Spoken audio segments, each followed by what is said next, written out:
টাকা লইয়া লইছস? এই সুমন, কিসের জন্য আমাকে ডাকছো? আর এখানে তো জম্পা কিসের?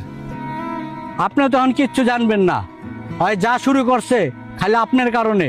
আপনি চেয়ারম্যান, আপনার লগে হয় ঘুরে, হয় সব জায়গার মধ্যে মাদক বিক্রি করে। কালকে কি করছে জানেন? হয় আমার বন্ধু বাসাবগের পিকে পাপ্পু, আর নাম শুনলে তো এলাকা এমনি গরম হয়ে জায়গা। হয় পোলাপাইনের ডিশের কালেকশনের টাকা, হয় পোলাপাইন দিয়ে চিন্তাই করে রাখা দিছে, হয়তো আজকে পোলাপাইন ঢুকাম এলাকাটা পুরা হসনস করে দিত।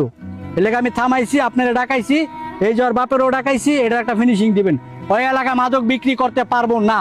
হয় যুব সমাজটারে পুরো ধ্বংস করে লাইছে, আর এটা সাপোর্ট দিতেন আপনি।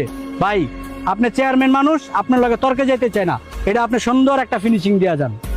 দেখো সুমন, তুমি কথাটা বেশি বাড়াবাড়ি করে ফালাইলা। আমার সাথে যে কেউই চলতে পারে, তাই বলে কি আমার অপবাদ দিবা? বিষয়টা আমি দেখতাছি। কিরে লাটকা, তোর সম্বন্ধে সুমন কি বললো? আর তুই কি চিন্তাই করছস? শুধু শুধু আমার বাবার ডাকায় আমার বাবার সামনে আমার মারধর করছে। আমি আর কিছু কইতে পারবো না চেয়ারম্যান সাহেব। ওই লিটন, শেষবারের মতো বললাম, ভালো হয়ে যাও। দেখো লিটনের বাপ, এটাই তোমাকে লাস্ট সুযোগ। এরপরে যদি তোমার পোলার নামে কোনো বিচার আসে, এলাকায় তোমাকে আমি রাখবো না, এলাকার থেকে তোমাকে বিতাড়িত করে দিব। আর না হয় বাপ পুত্রের দোনোজন রে জেলের ভাত খাওয়াবো। আর পিকে পাপ্পু, তোমার এই বিষয়টা আমি দেখতেছি। তোমার সমস্যা আমি সমাধান করুম। তুমি কালকে আমার বাসায় আসবা।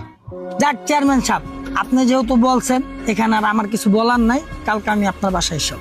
এই যা, তোর এখানে রয়েছিস কি লেগে? যা, এই নে, যা, সামনেতে যা। আসুন আমরা একটি মাদক মুক্ত দেশ গড়ি। আমাদের যুব সমাজ এগিয়ে যাবে ইনশাআল্লাহ। যদি আমাদের ভিডিওটি ভালো লাগে অবশ্যই লাইক, কমেন্ট, শেয়ার করে দিবেন।